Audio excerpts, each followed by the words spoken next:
What's the riskiest graph piece you've ever done? Can we go there? Can we talk about it? You can dumb it down if you don't want to tell us ooh, you're talking about reading into a size. What is that size? So for those that don't know, Deadeye is a master of the size. And it's probably something that he really like. It's something he really feared, and maybe something crazy happened Ash while it was has happening. started to learn the size, though. Tell the story. Come on now. Give me the paint, give me the chalk, give me the urban artist talk. Conversations from the heart, from the start we set apart. Art a la carte, now check it. Hey, beautiful art community. Thank you for watching another episode. Be sure to subscribe to Urban Artist Talk. Your subscription will help us to bring on more guests and make sure that we fund this whole project. So thank you for watching another episode, and we look forward to your support. All right. Welcome back to another episode of Urban Artist Talk. I'm your host, Andre Jamora, a.k.a. Natty Rebel, and super excited. We got an amazing crew. Been trying to link up with this crew for a minute to get them in the building. Finally got them in the building. None other than the illustrious, the infamous PTV crew. What's going on? Hey, how you doing, man? I'm doing good. I'm doing well, man. So who do we have? We got, well, you guys want to introduce yourselves or should I give the introduction? So we got Ash from the PTV crew, Punk Thugs and Vandals, and I'll let you guys break that down for us. And then we got none other than Deadeyes. So Ash, Deadeyes, what's good? Just living life. Living life. Yeah, it's been nice the last little bit. We've put a little bit of fresh blood into PTV, and so the young folks have been out there getting it. Sweet. Well, we're going to start at the origins of, pre-PTV days. I really just love to just hear, where people got their inspiration in the art game before they actually started hitting walls and just, expressing themselves on a large public scale. What was it like, a young Ash, a young Deadeyes, just, growing up as a child, as a young creative? Did you find your creative spark young or did it come later on in life?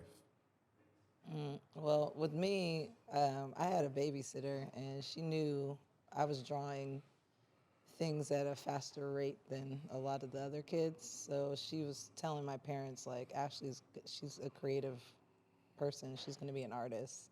Yeah. And then from there, like in high school, I met a printmaking teacher, and I found printmaking, and I was like, wow, this is so cool. Like, you can make one piece and then make multiples. It just made sense. Like, I can make more money than doing one painting. Yeah. Or one drawing and selling it. So, yeah, that was my start. Dope. Yeah. Dope. Deadeyes. Always drew a little bit, and I think a lot of it came from copying comic books. Yeah. I used to do zines in my high school years. I used to put like little drawings and stories inside the zines, and I think that's what kept me up during most of the nights, drawing and writing. And that was my first creative outlet, the zines. Yeah, what was the theme of some of your zines? Just normal teenage life. I wrote about a lot of heartbreak, a lot of emo stuff. Yeah. A lot of middle fingers. I just remember as a teenager, like in my drawing, like I hated drawing hands. Oh yeah. Like I would always, like with my characters, I would always just like either tuck their hands in their pocket or put them behind their back so I wouldn't. Or cut off their Or my bottom. go-to was just that middle finger because I could draw like the 4 bumps and just that one finger, piece of cake. But drawing hands any other type of way, forget about it. I would tuck them, so I was just asking if like, if you had any middle fingers in yours. Was yours PG-13? Was yours clean? Pretty clean. Yeah. Pretty clean? Okay, all right. I was, Your a little parents were expressive. looking at him, huh? No, actually, they didn't pay attention to anything. Aw. So where does or where's the origins of PTV? Where does even like the name PTV come from? The origin comes from a politician. He was out in the Hunters Point, and there was some type of press conference about the graffiti that was going on there. And he said, this is done by nothing but a bunch of punks, thugs, and vandals. And one of the members heard that and ran with it. He just thought it was the most funniest thing on earth. Who was it? Cats. It was Gats. Yeah. Gats. Dope. So even with PTV, how many members are in PTV? I know you say you got some new blood, but I guess, starting in the core, how many initial, and then how big has PTV grown? The initial was about 7. I think we've had 6 members come in and leave, and a breath of fresh air. This past few months, I think there's been like 4 or 5 new cats. Dope. So I think there's like total of like 12 active members right now. Sweet. Dope. As you mentioned, Gats, what is it? Graffiti against the system. Yeah, I remember even moving to the Bay, Gats was, one of the first artists that I took notice of and was just like, that is a super dope style. Even one thing that I really admire about PTV is just how each one of the members retains their own individual style. And just like when you see their work, you know their work. When you see a Deadeyes piece, you know the Deadeyes piece. You know a Ross Terms piece. You know a Gats piece when you see it. So, big up to PTV for just being able to like maintain just that authenticity, especially in a time where following behind trends or trying to keep up with the industry and its changing modes, like sticking true to just like your brand, I guess is what they would call it nowadays, but like your like your stick, I really commend, I really admire. I think it really helped that everybody had their own individual style before they came to PTV. Yeah. My running joke was with PTV is when I was like in my 30s, I thought that maybe I might want to be a part of them. And then I turned 40 this year. And that's when I got asked to be a part of it. And I was like, oh, so when I was 38, I was just too young for the crew. Wasn't mature enough. It takes a time. It takes a while to mature in this, this public art world. No, no, it's just everybody comes into it at their own time. So I'm glad to actually even, get to even see more of your style emerge. I love the mask. Definitely a tribute with the rose on it. I've seen some of your roses. What else would you say is like your niche, your mark? Well, I've been working on recently, I've been drawing a lot of crowned night herons. And to me, they are like the nighttime bird in Oakland. And to me, that goes hand in hand with graffiti and the night marauders. Yeah, so like I've been trying to get down drawing them and seeing if I could find like some sort of style of doing it to where I could do it quicker with the roses, to do more pieces with that. But I'm gonna actually be painting on the door at the Hatch in downtown Oakland on 15th Street. I'm gonna do one of the night herons on that in the West Oakland train tracks, and an image of this guy we came in contact with 2 machetes. Yeah. You putting the machetes in the piece? Yeah, I'm gonna put this guy. A bunch of us were painting at the West Oakland tracks, and then I'm gonna get crew members to come hit up the freeway, like on the door. Dope. And then I feel like it would be finished right when they hit it up. Yeah. So I see you just hit up your first freight a couple weeks ago. Yeah, that was pretty interesting. I went with Gysec, and we just happened. There was no trains in sight, and out of nowhere, a train started going down, and we were like, oh, and then it stopped. So we're hitting next to each other, and he's like, put roses on the side of his name.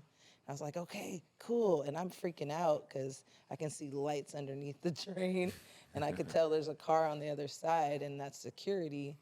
And then out of nowhere, the train starts moving. And I'm just sitting there filming Kaisek, like running with the train, finishing up his piece as much as he could do. But it turned out later on the train was down more, and we went deeper into in West Oakland and got to finish the piece and actually So- take time and finish. So It doesn't always happen, but it's cool when it does. yeah, that was interesting. Yeah. Near-death experience for Kaisek, but whatever. I filmed it. I saw a little bit of it. It was a little dark. I was trying to make out what was going on. But Yeah. I'm glad you had the insight. And Deadeyes, how many trains for you? You hit a train yet? I don't hit trains too often. I think I've only done 2. Okay.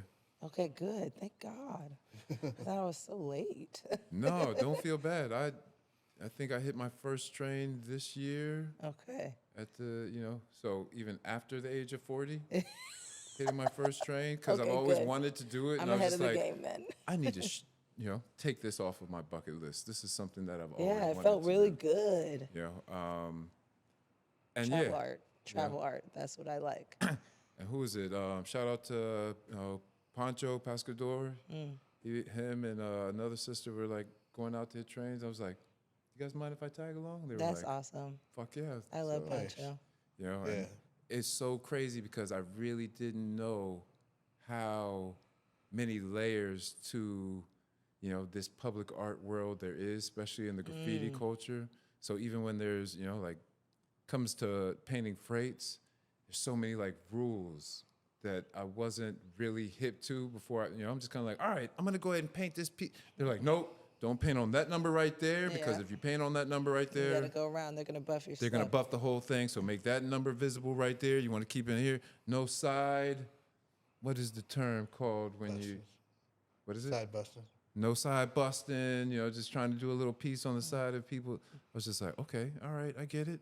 So we had to end up walking like, it had to be a good like 20 cars deep, just looking for like the perfect freight Yeah. that we could, like bust a little piece on. So definitely a cool experience, Probably won't be back anytime soon, but definitely had to cross it off experience. the bucket list. Yeah. I think my heart was racing, and I was for sure sweating a lot. So it was a lot. You know what I mean? Yeah. Yeah, no, for me, it was, I think one of the greatest things about being an artist is just like the whole anthropological study. And I didn't really like get to appreciate it until I got older. But like whenever you're coming up with references or inspired by something, you go and study, whether it be African mask or whether it be other hand styles or, you have this raw love for something, but then it's like, all right, how do I get better? Let me see examples of what I think is great or, what I'm impressed by. So you go through this process of studying, and I really love, just the ability to like get to know cultures and, just different types of art and artists just through like this whole world of like, creative expression. Yeah. So that just brings me to my next question. What's, like, how do you guys feel about, just being creatives, in the public realm, in the graffiti world, knowing that, you might not get paid for a piece? What is it that keeps you motivated to go out and do another piece? It's weird because like I might get paid a certain amount for a medium-sized piece, and I might get paid that same amount for a large piece. Yeah. And all I can tell myself is that I'm painting that large piece for my portfolio, for my track record, and just to have it out there.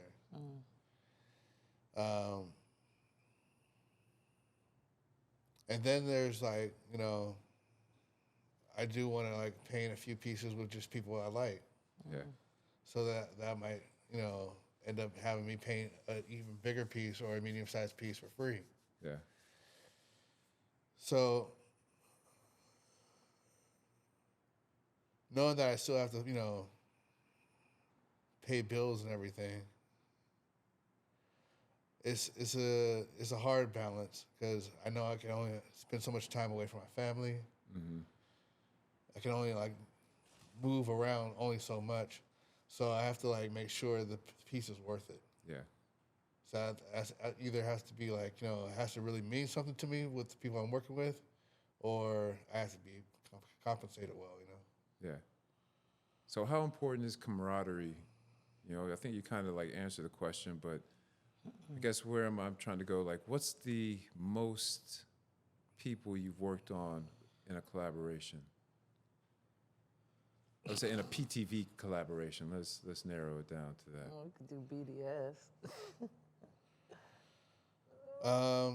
In a PTV piece, I think the 1, 2, 3, 4, 5, 6. Yeah, I feel like six Six? is like the cap. Yeah. Is it still up?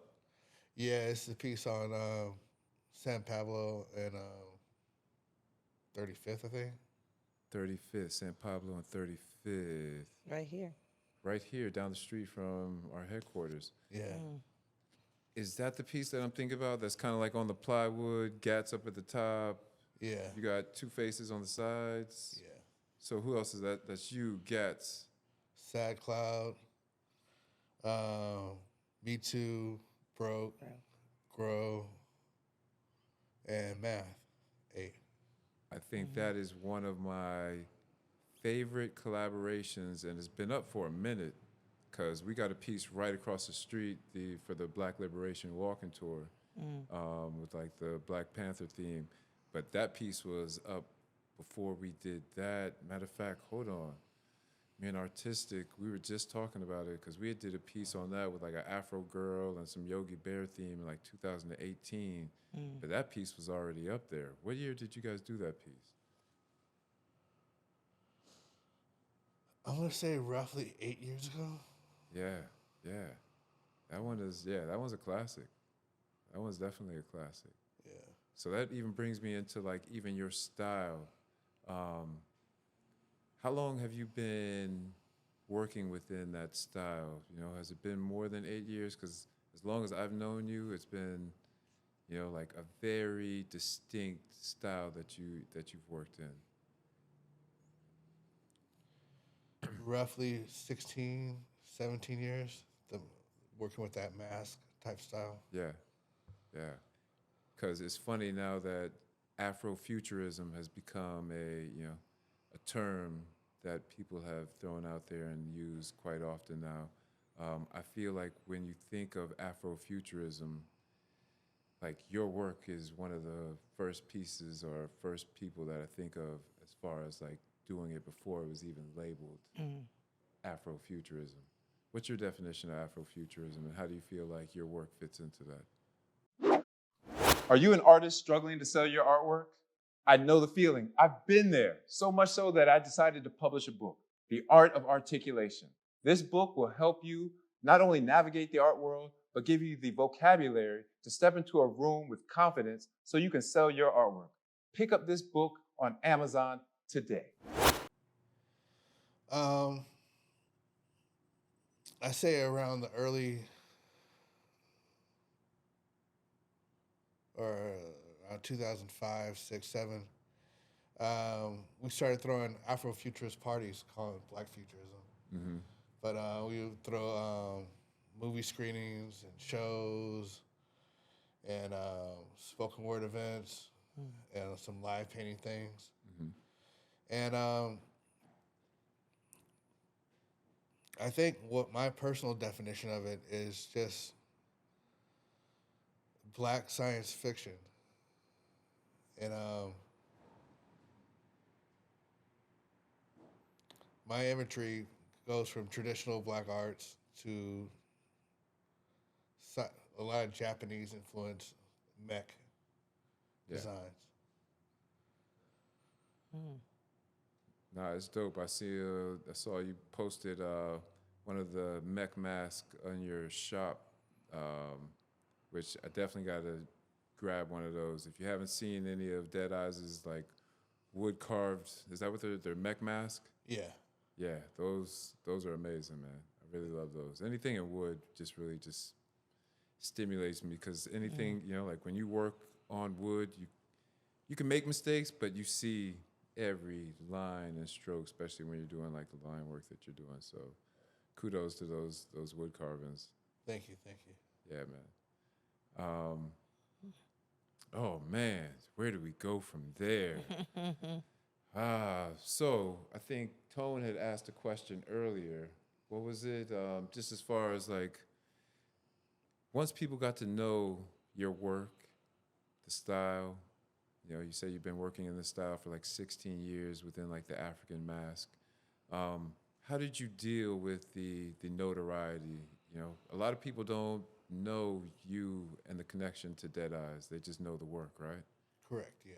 Yeah. So how do you deal with that notoriety as far as like being a known artist in the public world? I definitely was something I had to get used to. Yeah. I think when I was first starting to get a little bit of notoriety, people would have comments about my personal life. And that kind of threw me for a loop because I was like, what does that have to do with anything, Yeah. And not only was it comments, it was just like, fictional tales and everything. And so I was like,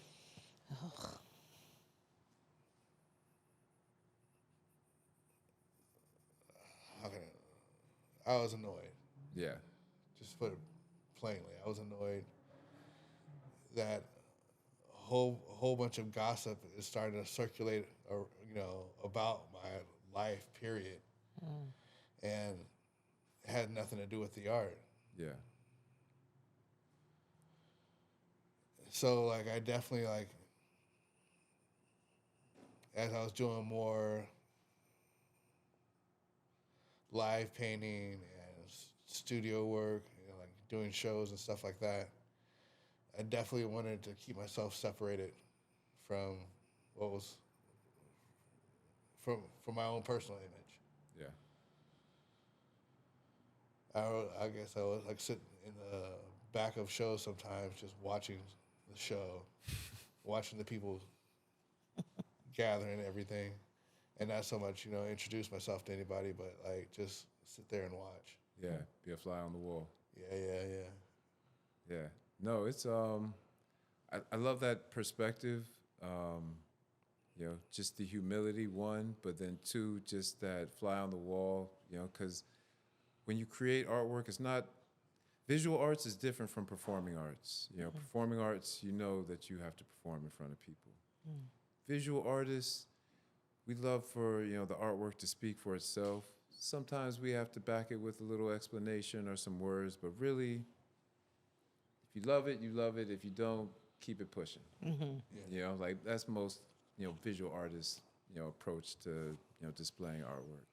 So yeah, I love just being in a gallery and not having to explain, but really just seeing people interact with artwork. And brings me to my next question of just like why I even got into public art. And I assume for the same reasons, the rush of just being able to do work out in public, leaving something for, you might not ever see it again, but just knowing that hundreds or thousands of people, might interact with it or see it or take a photo of it. Like, how do you feel about that aspect of, just delivering your art in terms of public artwork?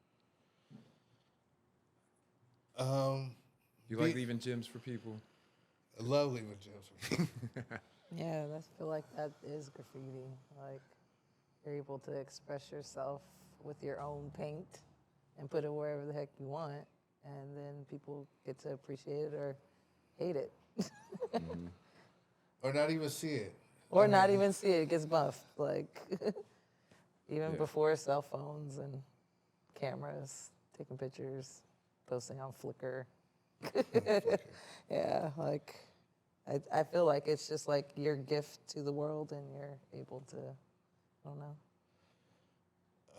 Growing up in the Bay Area, there was so many muralists in the 70s.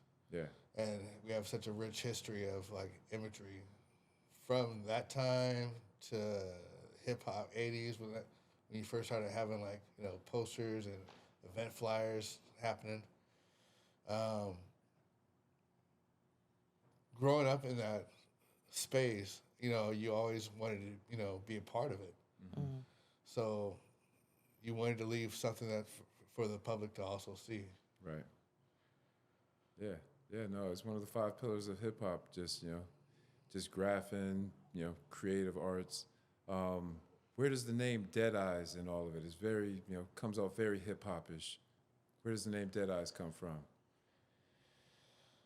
I was flipping through some old comic books, and there was this one character. He had this old 1920s, 40s mobster look on to him, you know, and he had these half-mast eyes.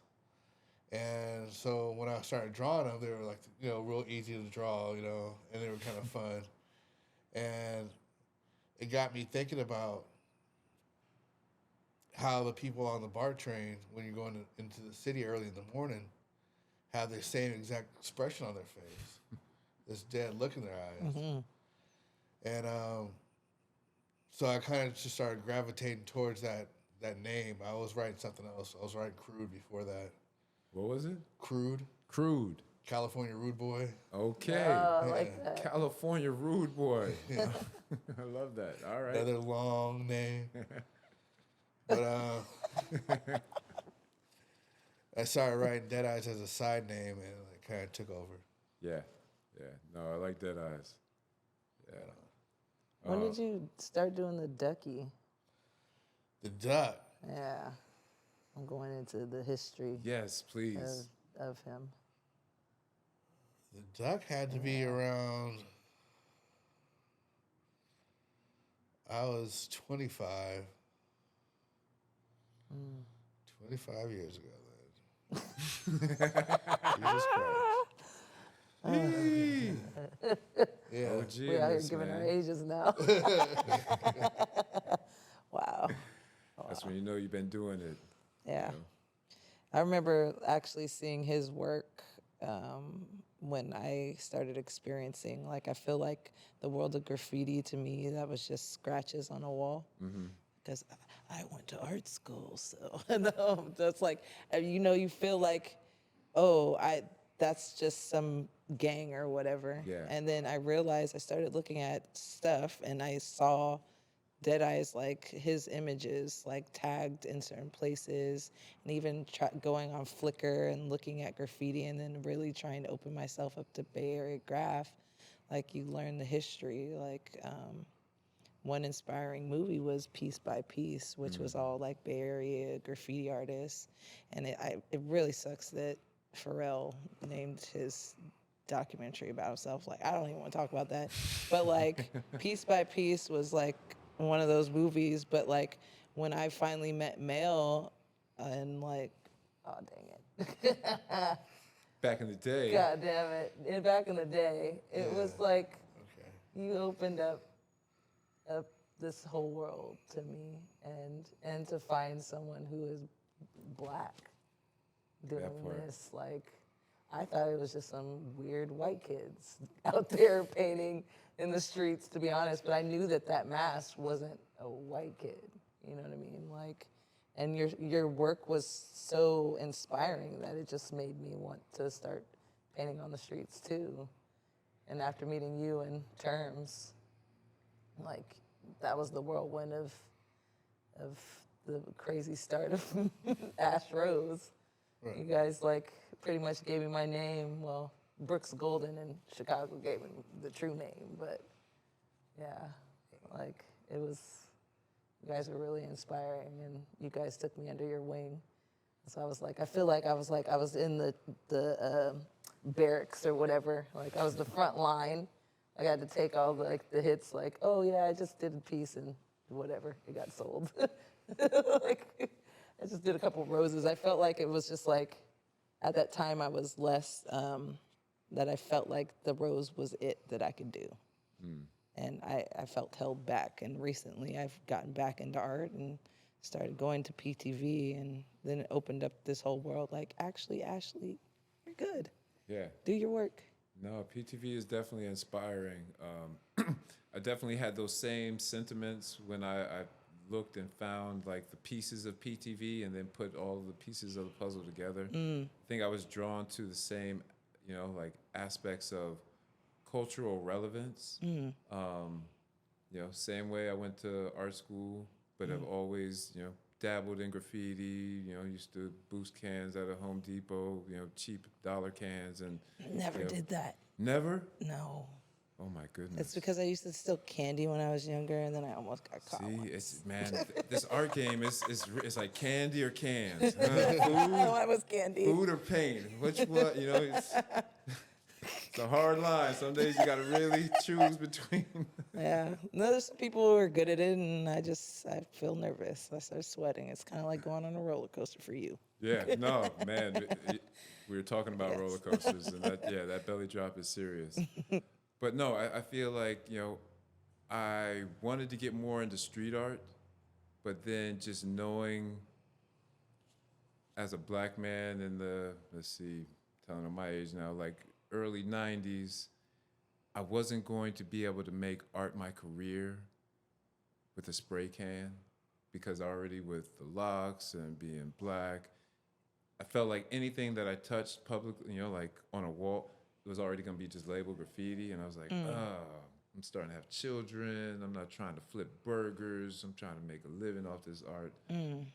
So it wasn't until probably recently here in the Bay to where I got more comfortable with using cans because I was just a brush artist. I think when I first met Deadeyes and, oh man, who was it? It was a couple of artists even when I was working with Kiss My Black Arts. Everybody was using cans, and I just felt people looking at me like, "Bro, you just gonna use brushes? The whole thing gonna be just?" I'm like, "Yeah, it's my comfort zone. It's my, But more recently, I've started playing with cans and just getting more comfortable with cans, and I feel like it's this whole culture within, the graffiti world. The layers of it. The good art, the tagging, the learning. That I feel like I've gained so much more respect for, and it's just through organizations and crews like PTV because I saw that cultural aspect of it, and I was like, this isn't just some kooky character. This has some meaning. This has got some depth to it, or even just seeing an afro or a African mask, or even Gatz's pieces where it's like graffiti against the system. Like, yeah, this is some anarchy shit that I can fuck with. And, on a large part, all graffiti is, but when it's like, rebel with a cause, it just grabs my attention more as opposed to just like, I love the balls to the wall shit where it's just like, blah! I'm like, yeah, that's fucking gnarly. But when it has some cultural reference, it just kind of hits my heartstrings. So, Right. PTV has always been that fine line of just kind of like balls to the wall, do what they want, but then also that cultural, overcast where you're like, no, this is, there's some meaning behind this. There's some substance here. So, yeah, man, big shout out to your mask. Oh, man. What's the riskiest graph piece you've ever done? Can we go there? Can we talk about it? You can dumb it down if you don't want to tell us you're talking about reading into a size. What did that size? So for those that don't know, Deadeye is a master of the size. And it's probably something that he really, it's something he really feared, and maybe something crazy happened. Ash has started to learn the size, though. Tell the story. Come on now. Story's not the craziest, and We love stories around here. this is kind of mellow. But I was catching a whiteout tag with my baby boy, Oh, okay. and I look up afterwards, and there was like about 4 cops there with their berries and cherries on, and I was just like, oh, damn, I didn't look out. You had your back to him? Yeah. So they were on their routine situation, so they weren't even worried about me. But just the sight of them got me. Yeah. Yeah, with your son. Yeah, with my son. Yeah, that made my heart like, oh. So did you pack it up right after that, or did you keep on going? Oh, I was finished. Oh, okay. All He right. just tagged and gone. Yeah. I think personally, me being a female, I go out a lot alone, and everyone says you're crazy. You should go out and with the crew members. And yes, I do that, but like, I think it's a little, it's more comforting to me because actually where I got my first lesson of graph and watching someone do it was this writer. His name is Udon, and he is a loner. And that spoke to me. He would take bikes and he would go out and he'd paint. And then later we'd drive and go take pictures of his stuff with an actual camera, not a phone, guys. But, but my scariest one was me going alone underneath a freeway overpass and off of 24. And I did a piece. At that time, I was writing pedals with a D because I ride bikes. And was doing my roses, and I did like a Mother's Day kind of like rose straight letter, like petals thing, and I told my mom because when she gets off the freeway, she would drive past it. But just being there all alone, I thought it was gonna be something, and my heart was racing, like a cop would come by or something. But it was the most peaceful. Like I found when you paint near a freeway, if you are not looking at the cars, you're looking at the wall, it starts to sound like the ocean, like waves. Yeah. Yeah, Wow. yeah. But it was like 4 a.m. when I was doing that. Everything was still. Yeah, it's very, a couple cars, it was just slow waves. Yeah. Yeah.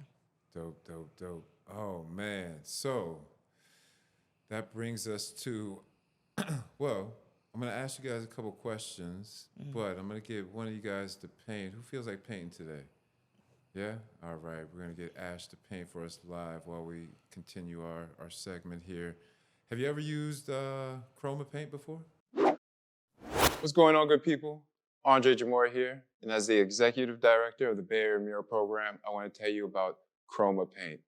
Chroma is our go-to brand, and we want to make sure it's your go-to brand too. Visit them at their website at chromaonline.com. No. No? All right. Well, we have a lot of Chroma paint. Chroma is our sponsor at the Bay Area Mural Program. Nice. We love using Chroma paint. It's got a nice thickness to it, but want to get your opinion. We're, just kind of like giving reviews off of the paint. We have a collaboration canvas. It's kind of, we'll call it a conversation between artists. On the floor, we have David Burks from Hungry Ghost, Shido, Sorrell from Anthem B Gallery, and I think Tim from the Illuminaries. But you are going to be working on this collaboration between Rachel Wolf, I think Abba Yehuda did the background, and Goya Goon started working the Or blue Christopher spots. Birch. I love him. Yeah, man. He's an amazing artist. So many That's dope why artists. I chose that. I was like, yeah, Chris is on it. He touched it. Yeah. Yes. Cool. So, yeah, you can feel free to, paint anywhere, paint Yeah. anything you want to. Okay. This is your canvas for the day. We got some brushes, some water. All right. Tone, we good for her to get started? Okay. Cool. All right, and while she gets set up, Deadeyes, I got some questions for you. As Ooh. Luna chimes in, we got some children in the building because we're family friendly around here. We try and keep it, around PG-13ish. Question for you, raising children. You were just talking about having your son out with you. How often do you take your little people out painting with you? I don't. No. Every once in a while, he might come and visit me while I'm doing a legal Yeah. commission piece. If the whole family's out and I see a little something I can get, I try to sneak it in there real quick, make sure not putting the family at risk. Yeah. But Usually I keep them at home. If he was to become an artist, would you want him to be a graph artist or a commission artist?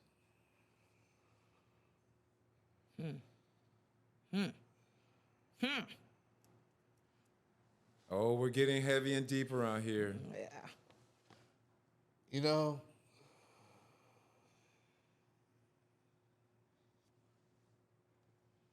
I would want him to be both. Because, I mean, honestly, like,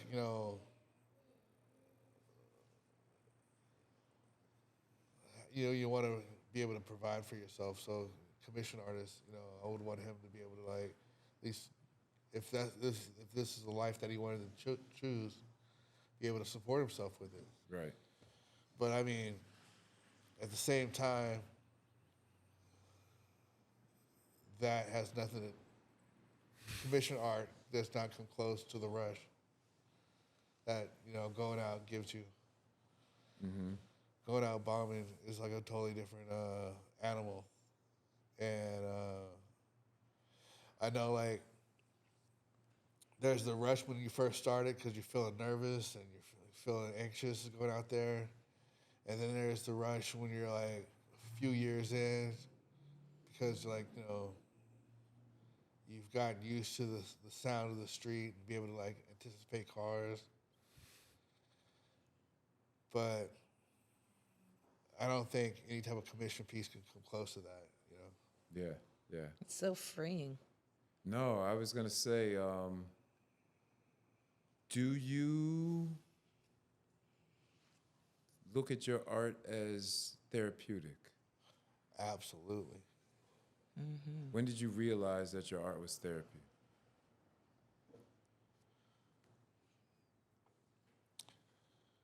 In a typical way, get in a fight with my girl, go out bombing, feel a whole lot better.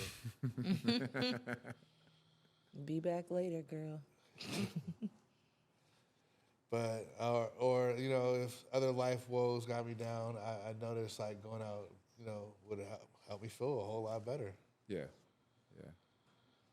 No, I feel like I found it, I couldn't label it. I couldn't verbalize that it was therapy, but I realized at a young age, damn. I realized at a young age that when my parents would try and punish me and like tell me to go, sit in my room and, I couldn't go out and play or I couldn't play video games, like all I could do was just sit in my room. Art was my escapism.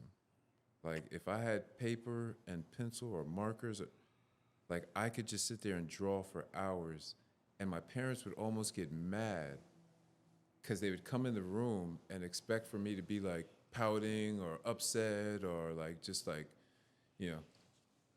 fussy, but I would just be almost in total bliss trying to figure out how to draw, I don't know, some African sunset or, some Bart Simpson, look-alike black, riding a skateboard, just whatever it was that I was drawing. Like, that's what I would be focused on for the next couple of hours. And punishment didn't exist because now I found a way to, like, escape anything that was going on around me. It wasn't until years later that I was able to label it, though. Mm. Yeah. So, just like, and Ash, you could chime in, is art therapy for you? Oh, yeah. But I think it's always a fight of like your comfortability with yourself and believing in yourself. So like, yeah, there'd be fights and stuff, but more it's like an inner battle that I'm like, you can do this. Sometimes I feel like I need someone to tell me like, that looks good. And sometimes I'm like, girl, that's good. Like, why you gotta get somebody else to tell you about what you're doing and you're experiencing and going through? So, it is a therapy, but it's more of like an inner turmoil therapy for me. Yeah. Well, I feel like, like that's a part of the therapy is the acknowledgement of your peers, your comrades, like even within, your crews or, like even if the whole world doesn't see it, even within your, immediate circle or network, for somebody to pat you on the back and tell you that, they can see the progress or they can see, how you've improved on, your hand style or your saturation or whatever the case may be, I think this is what we strive for as humans, like that is a part of like oh man, I feel seen. Right. Yeah. Yeah. And with public art, for whatever selfish purposes, whatever therapeutic purposes, Yeah. like this is what we're doing. We're releasing for people to see, but we're also, hoping somebody might just, say like, hey, I see you. That's dope. It resonates. Yeah. Yeah, So therapy, I always, like to bring the art back to therapy because, we do it, we create it, even if it's like a middle finger fuck you to the world, like all of this is a release, it's Most of the cathartic. time And I it feel is. like, Yeah. visual arts, performing art, like it's so cathartic. And like you said, almost a battle with self, like in this art world, like even as I get older, I look back at old pieces, I'm just kind of like, ooh, damn, I'm glad I gotten a little bit better. And I do this every year, or, hope to be doing this every year, to where, you're on this continual journey of progress. I Yeah. always tell people, it's like, what was your best painting? I'm like, I hope I haven't painted it yet, because Yeah, it's only then gonna I'm get dead as an better. artist if I'm like only talking about the painting that I did in like 2012 as like my climax. Like, what does that say towards your creative release in the future? So have you done your best painting yet? Yeah. Yeah. Tell me about it. What's your My favorite painting that I've done was this woman whose neck kind of dissolves a little bit into this mechanical neck, dope. and then comes back into a regular person's neck, Whoa. and has like a little space background. I did use a lot of iridescent paint, so that was fun. Canvas or Ooh. wall? Wood, Wood. yeah. I love wood. Dope. How Wood big? doesn't bounce. Yeah. Roughly like 24 by 36. 24 by 36. You like working on wood? Oh yeah, Yeah. yeah. One of your favorite mediums? Oh yeah. The grain comes through and it doesn't bounce like canvas. It doesn't give.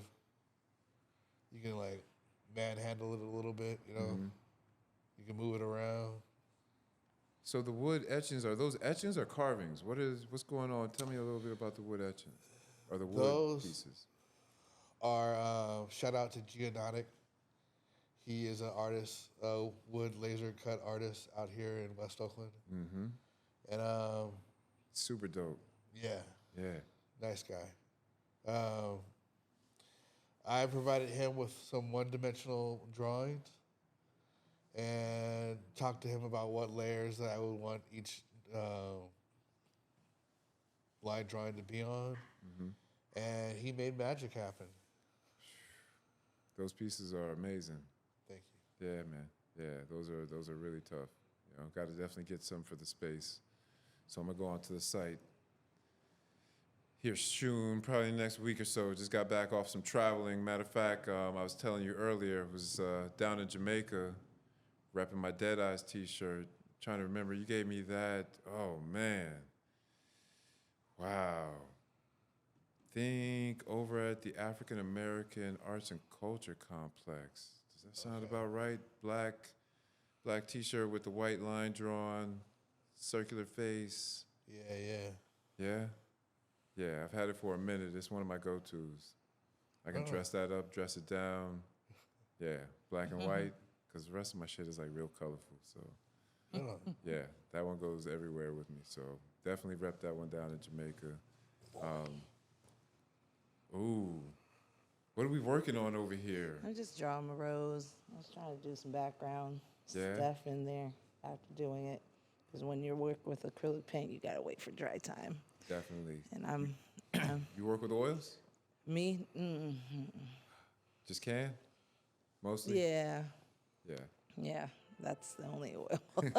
maybe some markers, oil-based paint. So are you a photographer as well too? I see your I flower do collection. everything, to be Yeah? honest. Whatever is creative. If I wanted to work with clay, I just like being creative. Nice. Like whatever I can get my hands on and do. I mean, I even made a couple songs. Oh yeah? They're really corny though. Yeah. Like just experiencing different art forms is really fun. But I wouldn't say I'd go to like a beat battle or something, or do something like that, or like try to rap. I don't. You want to freestyle now? You, No, you feel, no. I was gonna say you could always. Yeah. I don't know No, how to you do got a couple bars in you. But yeah. So no, where can we find some of your work, and what are you working on now that we can tap into? Well, I'm trying to make a space for people who are creative, especially graffiti writers, to like come to a space where they feel comfortable. And if there's beef, like I would like to be the person to kill that beef. But Oh, we got a tag team. We got to work yeah. together. Yeah, so like I'm gonna start doing a Black Book Draw Club. It's actually starting on this Tuesday, the 10th. Sweet. Yeah, it's gonna be at the Hatch on 15th Street Yeah. between Broadway and was it Franklin? Mm-hmm. And it starts at 7. But that was my base. Like I found that I feel more inspired to be out because I have ADD, and I think most artists are Most something. artists. Yeah. Yeah, so being out and at a bar where there's a lot of people talking, a lot of conversations, it's nice to like focus in on, even I'll bring watercolors and I'll be Yeah. watercoloring at that bar. It's nice to pop out and, look at, key in on somebody's conversation, but coming back and like going back into my focus, like I find myself better not in a quiet space. Yeah. Alone. Yeah. Maybe if it was a studio, but not in my apartment. No, I feel you. Yeah. No, I got my black book. Well, it's actually a blue book, but so I will definitely try and pull up on one of these black book events. Yeah. So I I think miss that camaraderie. Oh Yeah, man, you're like- just giving me like. it's funny because Broke came up with this idea. We had a black book meeting with PTV, and I was just like, I want to do this. Like I want to do you this. gotta bring that back. And for then the we have this culture. space with the Hatch because I've been working with their new manager Miguel, and then Leo, who Shout out runs to the Miguel. kitchen. Poncho just passed the keys over to Miguel. And Oh wait, you're talking about Bounce Miguel or is that the Hatch new owner? no? No, it's Leo is the new owner. Leo. And Miguel's the younger guy that Got works. it, Is the okay. bartender. Yeah. Got So it. he's like now the bar manager. Sweet. Yeah. But yeah, shout out to Leo. Like, coming from Mexico. Leo's good people. And then man. now he owns a house. Now he's Running it the way on he the wants business. to. Yeah. Yeah, no, it's yeah. good. So that changeover is coming. And I think PTV will have a show there at some point with maybe Broke being like the main person with his beer stuff. No, I can't wait. like beer and 'cause pizza art.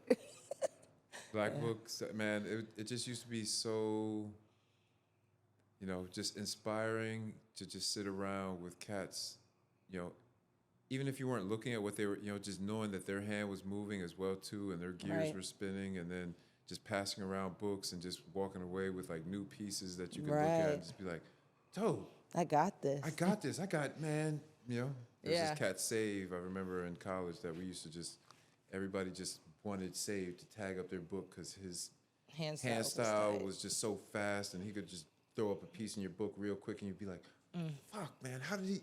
Oh man, with a pen, no pencil, no sketches, no, So That's how I feel about P40. it's always Some of somebody. his stuff is coming with some cool like MTV version. Like right Yeah, now, man. he's like got the MTV, and I was like, I'm as old as MTV. And like he's like, are you as old as MTV? Yeah. Right, and that's where it's like, you you got to give credit to the OGs. A lot of times you're like, damn, how do you know? And this cat was definitely older. But it's like, yeah, when you've been around doing it for a while, you know, it's only 26 letters, you know. You can only bend them, I won't even say you can only bend them so many types of ways. I've seen, you know, yeah, Yeah. letters do some really funky shit. Yeah, like the graffiti S. Gone through it. Yeah. So even when it comes to hairstyles, I see more characters from you. Do you write? I tag here and there. Yeah. I see your stickers everywhere. Yeah, well, That's what happens when you don't live too far from you. That's hella funny. Yeah. came in with stickers, probably go out with stickers. No doubt, man. I see Deadeye stickers everywhere, and it's just so funny because I'll be driving or walking or shopping or, you know, picking up lumber, hint, hint. And I'm like, I just kind of like chuckle to myself when I see the sticker. I'm like, yeah, he was here. Probably walking the same row, the same aisle. Just, yeah. He was Now here. you'll see me in hospitals and, Uh-oh. What? We're on the come up. well, no. Hospitals. Well, that's where I frequent most of the time now. Oh no, because you're older. Yeah, because I'm older. Oh, Man, that's- Walgreens and CVS's. oh, it's so funny, you know, when in my whole anthropological study of like graffiti, especially with tagging, you can pretty much tell a tagger's like route if you really study them. Yeah. yep. You know, just, you know, it's almost like telling on themselves, but they leave like breadcrumbs of where they frequent, and you're just kind of like, okay, all right. You know? My brother on Thanksgiving, he was like, so, been seeing a lot of trash cans lately. And I was like, oh yeah? Yeah, you have? And he's like, yeah, I seen a rose on them. Mm-hmm. And I was like, oh, you gonna tell mom and dad? I'm old now. A lot of people like roses. Yeah, All right. yeah. Nah, so you tag every now and then, but, you know, no wild styles, no. No crazy letter formations, no. No. I'm more of a character guy myself, you know, but I do have this, you know, aspiration to get better at my lettering. I agree. I think me about too. it.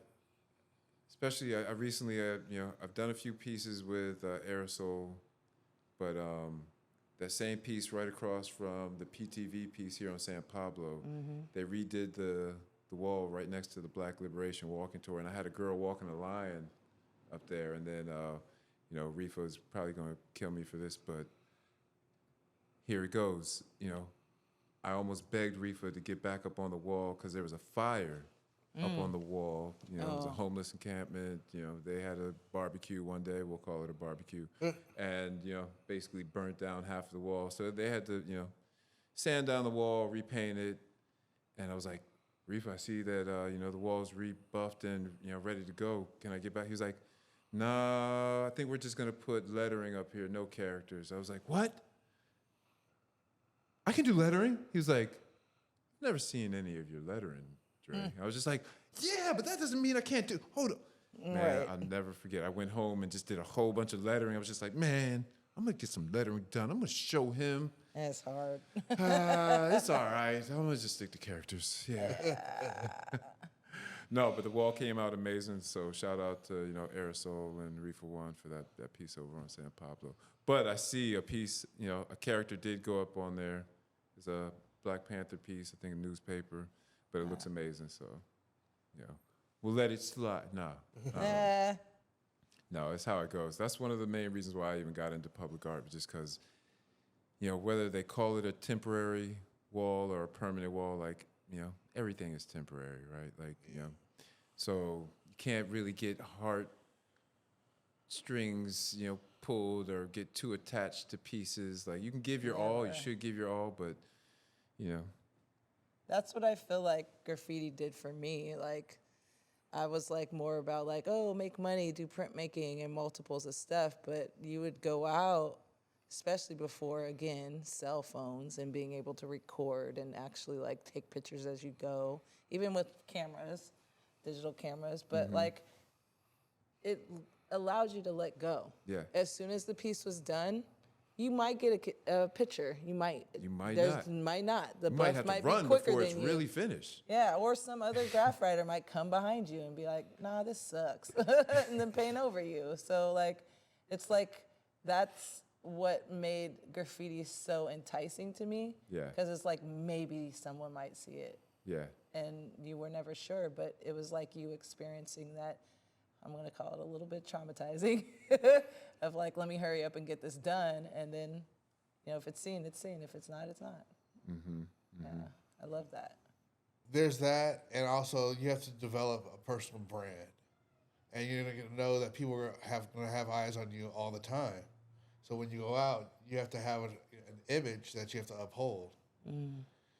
And sometimes, you know,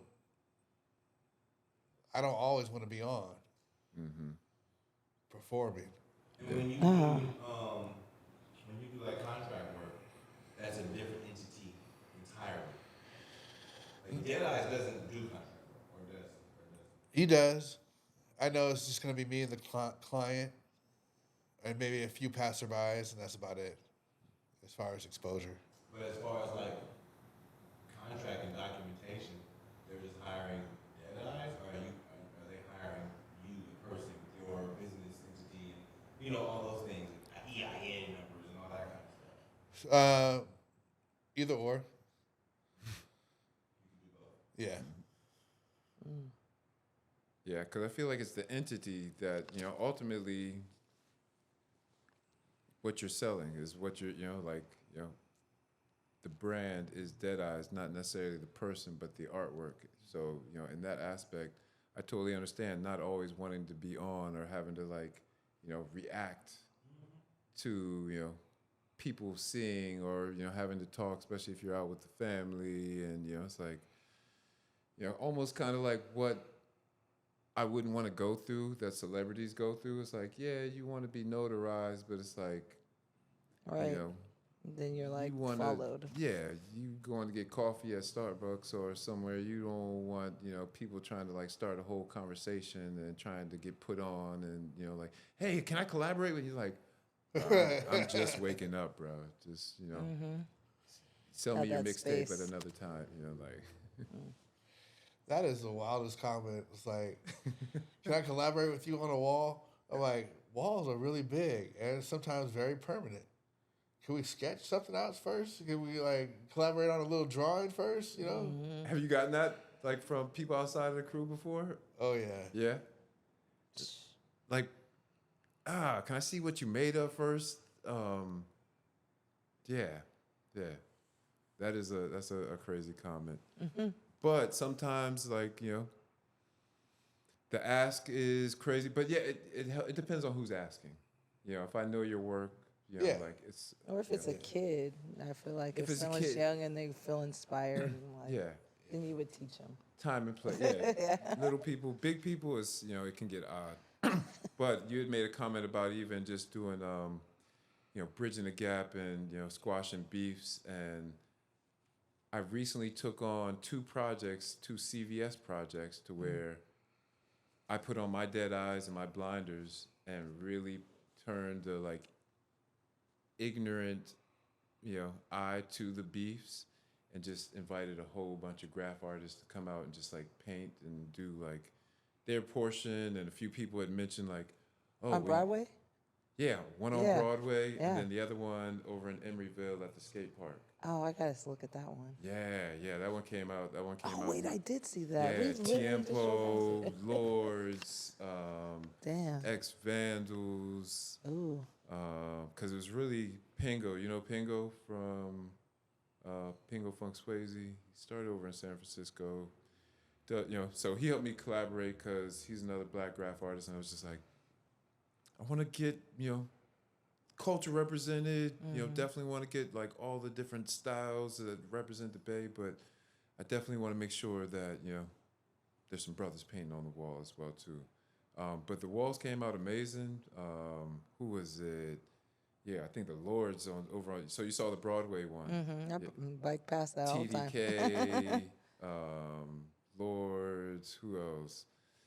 There's a bunch of, Bamp did a little collab on the Yeah, that was side. that was a cool. Yeah. I remember when you guys did it and you posted it. Yeah. So good. No, we had fun doing that one, and I want to do more projects like that because just to squash any beef, because there's always been this in and out common. Let me chime in. Chime in. I feel like a lot of like the elder or like the older graph writers who actually learn the rules of graph, Speak on it. they're not teaching the younger people, or maybe the younger people don't want to hear it. I don't know. Combination of the two. But like there's certain rules in graph is what I was told. Alongside from Deadeyes. Yeah, it's like, you don't write on people's homes, you don't write on churches, you don't write on schools. I think you got the difference between people who appreciate the art as an artist, and then you got people who are like, I just want to get up. Yeah. Street people just want to tag. I come from hip hop. Some people respect the art form of rap, and some people don't care about lyricism or respect. Just want to get on. Right. Yeah. Say anything. Is that a part of the culture, or is it detrimental to the culture? Whether it be hip hop or whether it be graph, like. I think it's necessary. I think you need some of the most extreme rule breakers because we are confined. We live in the most programmed society, so you still need those all rural people at some element. Okay, so there was AMC, I think that's something about like they go over murals. So let's say Vamp does a mural. You guys worked really hard on it. And someone from AMC comes and does a throwy on top of your mural. And it's not even the best letters. It might even be their youngest member, just new to graffiti. Oh, you saw that? You saw that? Well, no. Well, I mean, it happens to everyone. So and then as a muralist, you got to go back and fix it. Or even as a graph artist, I spent time, I did a piece. Someone just did a tag on top of my piece, or they hated on it and said toy. You got to go check on your pieces. I'm not a that type of artist. I'm just a sketch, draw, art, graph, whatever. I'm more of a performing artist. But he did a mural around the corner with my daughter on it. I took so much pride in that mural. Yeah. Family would come in town, drive by, and Aw, that's so cute. It wasn't up too long before it was tagged on. So that same wall. So personally, I was called out. What he's like, I'm about to go pull up these kids. Yeah. That's what Reefa has a list. Ooh. And how he combated that was genius, in my opinion. Because he went and found some of the most notarized, graffiti artists in the Bay, and had them all collaborate on that same exact wall. So instead of having people just continue to tag over, he was like, okay, who are some of the people who might do this kind of stuff? Let me invite them into the space. You know what I mean? And you Yeah. can tell them more about it if you want to. What's that same Broadway CVS? So before it was turned into that graph wall of fame, it had Yeah, it's a bunch of kids building Yeah. up the city. There's a little line drawn, monochromatic, but remember they were seeing building that. up like Oakland.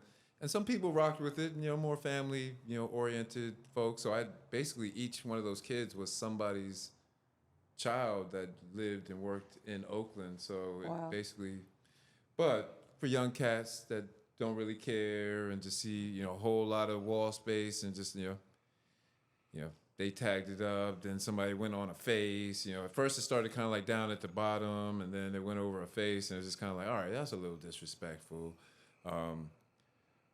But it's one of those reasons, and that's why I ask: is this a part of the culture, or is it anti, street culture? Because, like you said, graffiti, in my opinion, is one of the last viable art forms to where there are no rules per se. But there are rules. There aren't any rules, but there are rules. Yeah, it's like And no it's this man's very land, gray but area also- to where it's yes, you should know better than tagging somebody's house. But but is this restaurant off limits, especially if they got a nice sidewall And maybe in a their dark food, alley, maybe they were really mean. and they were rude to, you know, like, Like, it's I get this, that. I get that. We can tag Walmart, but we can't tag the mom and pop. It's like, okay, that's what right, it's those thin lines. 13 and wants to do something bad. Some older graffiti writer was like, "Here, take this can and just do what you got to do. Learn graffiti." Deadeyes, chime in. What's your take on it? Part of the culture or anti to the culture? It's part. It's part of the culture. Yeah. Hate to say it, but it just, you know, same way life is a part of death, death is a part of life. Is, you know, like, I got into public art because I wanted the streets to be my measure on how good of an artist I thought I was. In my black book, in my private canvases, I could think I was the man. You know, like every art, you're just, man, this shit is.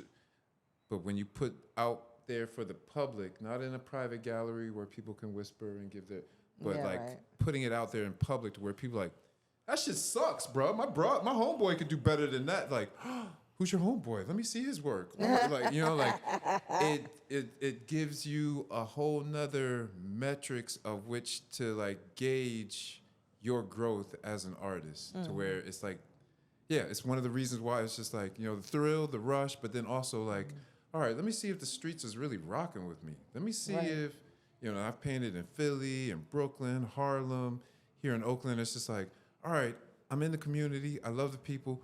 Let me see if they really rock with me. Let me see if like when I put this piece up and I turn my back, if they're really like, man, get this shit out of here.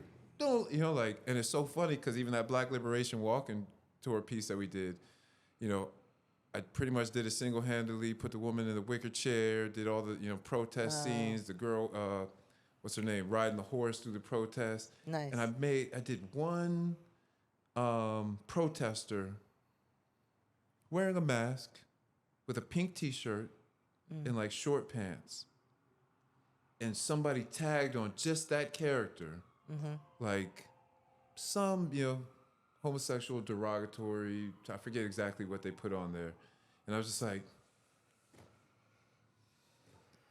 so pink t-shirts is out, like I'm wearing a pink t-shirt right now. It's like, Also, mental health is really important. mental health is Let's very get real. important. Matter of fact, I got a mural I got to go fix because a woman was standing on a car and screaming something and, you know, wrote something on the wall. And it's just like, yes, mental health is a big, and this is where you can be mad that your piece got tagged, but then, you know, you have to be madder at a system that is failing for people, you know, Yeah. which is a lot of reasons It's a why bigger people picture. turn to graffiti as well too, just because they're, you know, there are a whole bunch of gats out there to where it's just like graffiti against the system because the system has failed in a lot of ways for people. Always somebody, just like there's always somebody better, there's always somebody less advantaged than you are. And it's from a different perspective. So the same way the corporate people look at us, or the cops look at us, there's another person out there that we look at like, are you, man, you disrespecting the thing, you know? Oh, bro, or even vice versa. It's so funny because I had somebody just a couple of weeks ago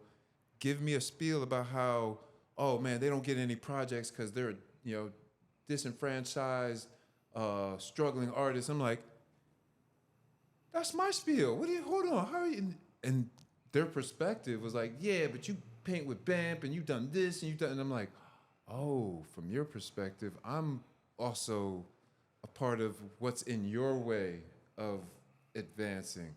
Interesting. Fuck off. But interesting. You know, like, because, you know, it's like, you don't know how hard I've worked. You don't know what I've done to, you know, like, do what. But, you know, people have perspectives and just be like, you know what? Fuck this BAMP shit, man. Shit is commercial. It's like, okay, all right, you don't, okay. All right, got you. All right. Yeah, so it's always perspective of how, you know, people perceive it. And like I said, the reason why I got into public artwork, because I want the streets to some degree, you know, like I don't want to have to like keep repainting my murals, but even just see them last for a month, a year, 2 years, I'm kind of like, all right, they don't hate it. You know, this community, you know, feels like it reflects them to some degree. And I've had, you know, So yeah, you know, it's that whole back and forth. How old is your longest running piece that you know of? Ooh, at least 8 years. Do I hear 9? Do I hear 10?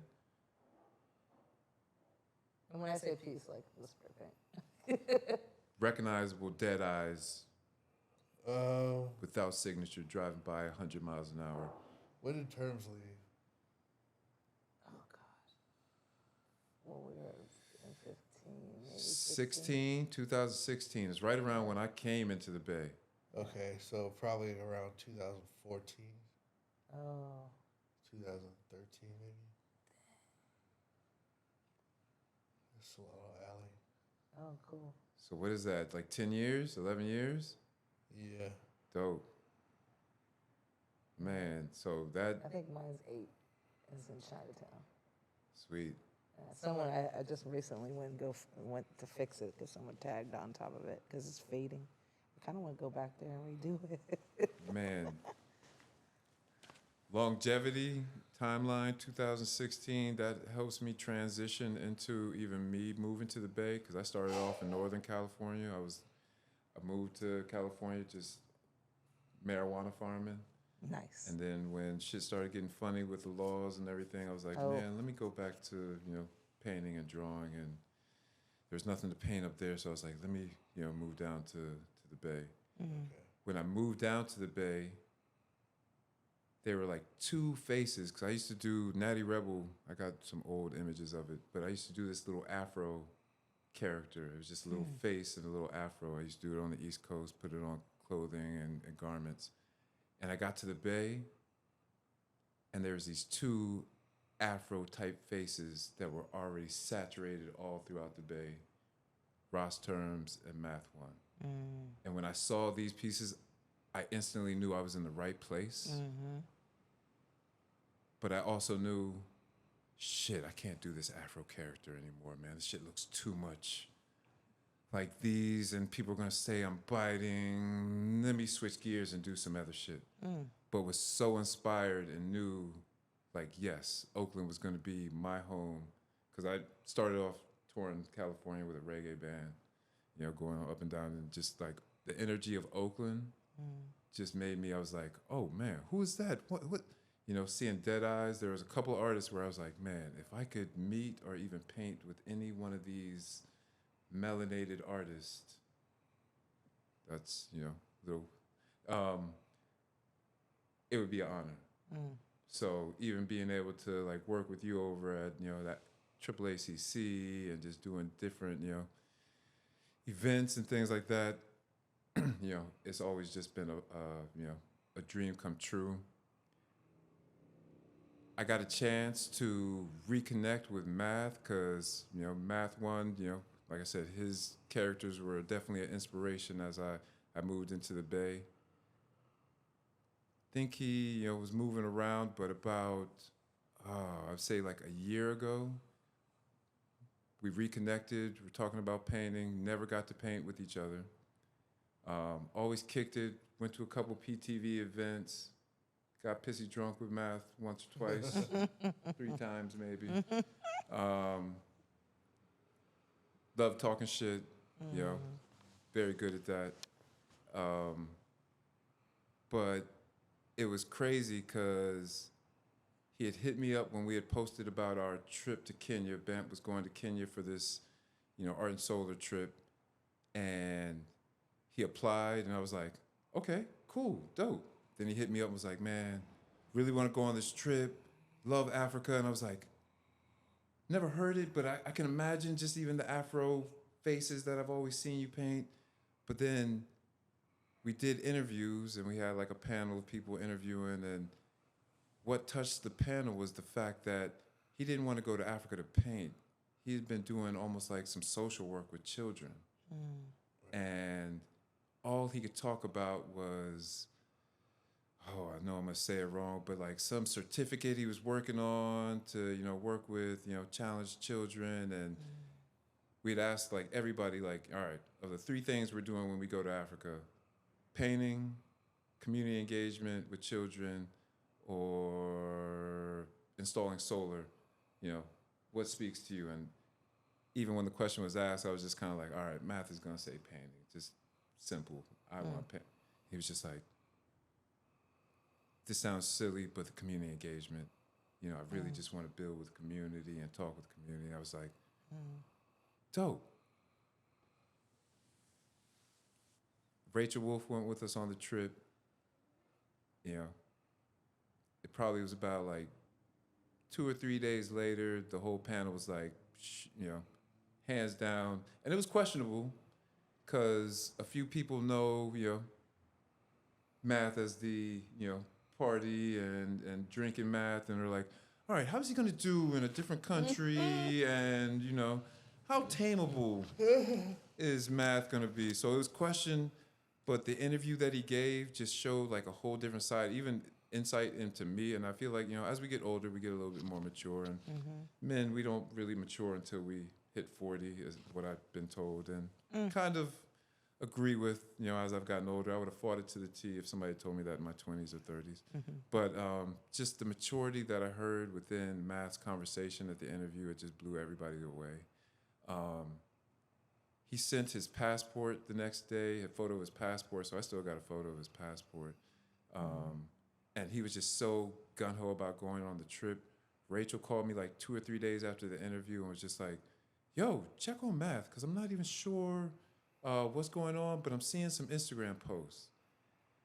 And was just, you know, blown away just to see and hear, you know, like, I think I called you that same day. When Rachel called me, you were probably like the first person, you and Artistic were just like my first people that I wanted to reach. I was just like, okay, I can't just like continue my day and just act like I gotta find out something or hear. And I remember we shed some tears on the phone. I remember I was on the phone with Artistic. He might have been at work, and I think he was trying to get me off the phone. But I'm just like, bro, I got to release right now. I got to just, you know. And he was just like, let me call you back. And I was just like, okay, all right, just, you know. But yeah, man. I don't know even just how to go about this segment. I know when I was going to invite PTV to be on this episode and was going to even have Math after going on the Africa trip. You know, just how the conversation has like changed from, you know, the playful Math that we know to like the living legend that he is now. I've done a tribute mural on that same wall, Broadway and wherever it is, CVS. And it's so crazy because I get a lot of slack a lot of times because people are, you know, always, you know, like, oh man, you're always doing commercial shit. I'm like, man, I got 6 children I'm trying to feed. So, you know, call me the bad guy. I'm going to do some commercial artwork. So it's not too often that I get a chance to just do some artwork that I love to do. And being able to do that, you know, Math tribute and just paint something that looked like his hand or his style was so cathartic and so, you know, just therapeutic because, you know, no permission asked, no, you know, it was just like what I loved and admired about Math was just like he painted what the fuck he wanted to paint, you know? And just tapping into that energy in that moment was just, yeah, you know, it was just everything. And I think I posted the picture and even, you know, Deadeyes commented on it and you said something like, man, it looks like, you know, something he would paint. It just meant the world, you know, and I think that we talked about this earlier, just like how, you know, camaraderie of our peers and just, you know, it's therapy, you know, for whatever reason, from whatever angle. And I know I'm being long-winded, but really just wanted to tap in with you all and just kind of hear your favorite Math One story, you know. You know, since you gave me this piece, I want the inappropriate ones, you know, make me laugh, you know, make me cry. It doesn't matter. Just the ones that you recall the best and the, you know, the most, and to your discretion. Well, honestly, I met Math back when I was 25. So it like I actually met him through Udon. And I never really got to like have 101 or a good conversation with him. I was just around all these artists, all these graph artists. And then now recently we have rekindled of like having a friendship and being in PTV. I went to the barbecues and I really got to sit with him and like talk to him and get to know him. But like I just from the little bit of time that I got to spend with him, I learned that he cares about people a whole lot. We have this mutual friend by the name of Space, and he is really torn up right now. And Math was the person to kind of like, you know, the big brother, like he could be grounded with. And I just feel like just even through his passing and everything, like I've learned so much about him as a human being because he's touched so many people's hearts and like killing beef, like I said, like, and he was like this community connector. Yeah. Like even when I saw him by the lake once, because you don't plan to bump in, like, you don't plan things with Math, you bump into Math. Old like, school. Yeah, so I bumped into him at the lake and he introduced me to Artistic, which is funny because I already knew him. Yeah. But he's like, you need to be part of Kiss My Black Arts. And like that, and then he's sitting joking and talking mess and he told some weird story. But one thing I know, like he can just talk. All and day. I can hang with that because I'm Yeah. a talker. So, you know, like it hit really hard. Yeah. Because I personally wanted to do some work with him, Yeah. and the only piece I got to do was actually on his casket, which was a very that was an emotional thing to do, and it was my first collab with actually Grow, and me and Grow been talking about doing a piece together for 10 plus years. Wow. So, and that was our first collab. So it was really heavy and beautiful thing, and I feel really fortunate to be involved with that. Yeah, Yeah. yeah. Deadeyes. I know you got a bunch of stories. No, you got more than me. No crazy stories really, but I know when I put him in PTV that night, we were both drinking and hanging out, and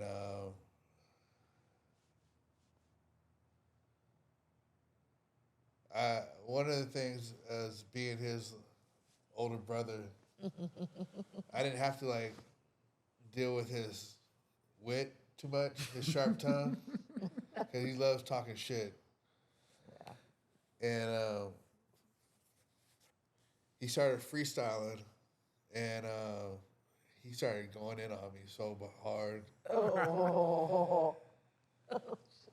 And I was just sitting there going like, do you want to be in the crew?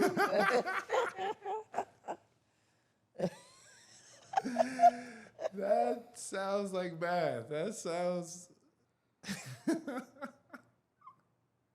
Oh my God. Did you ever ask him, like literally, or yeah? No. Oh, so what year was that when you know, like? Because so he wasn't an original member. He came, you know. Around 7-8 years ago. Okay. Dope. And I've known him for about close to 15. And it took that long. It was a no-brainer when I thought about it, but I was like, it just took that time. Yeah, yeah. It takes time sometimes, you know.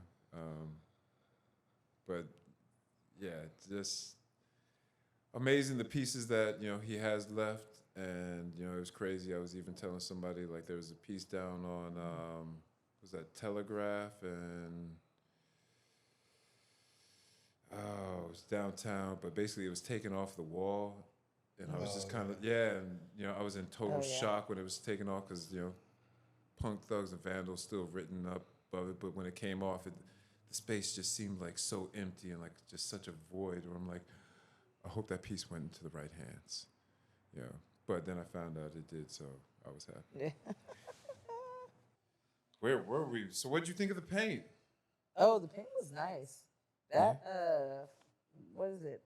Violet color is really Vibrant? Yes, so vibrant, and it laid down really like the line work was thick, and I like how some of them are translucent. I think Yeah. the green was very translucent, and I like that layering of it. Like it's beautiful paint. Yeah, it's some good paint, and even when like that little jar of chroma paint will last For a long time. for a while. At first, Yeah. I was kind of like, after using like house paint for so long, big gallons, I'm kind of like, what's that little jar gonna do? Yeah. But no, because of the thickness of the paint, it lasts for heck of long. So definitely, you get a chance, grab some. It's some good paint.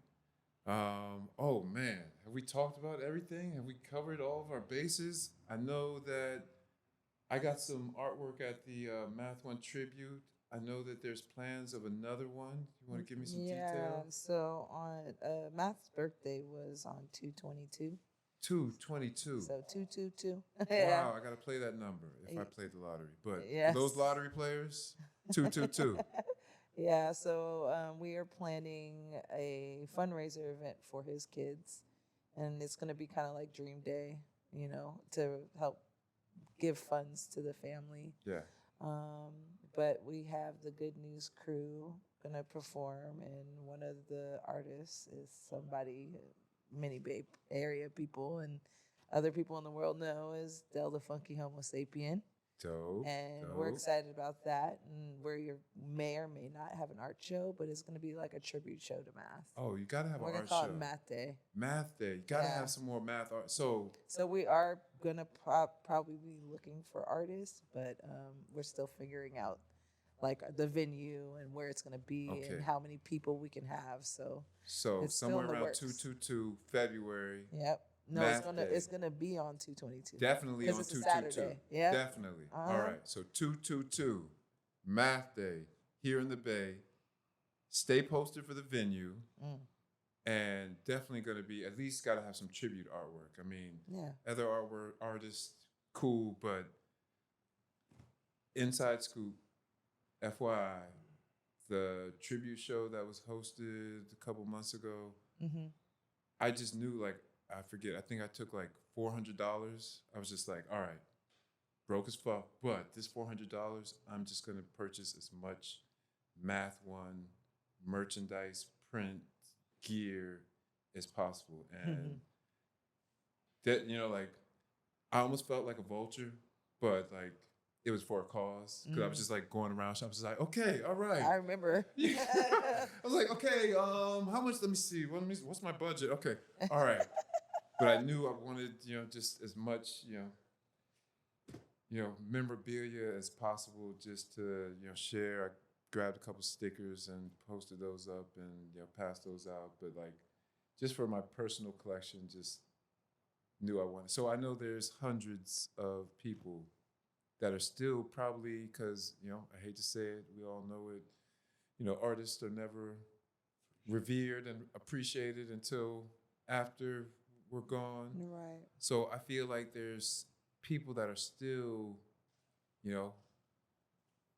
reckoning this Afro face that they see everywhere. Matter of fact, I've had the conversation, just been somewhere in tears and people are like, I know that face. I'm like, yeah, you don't know the artist, but you know the artwork. Yeah.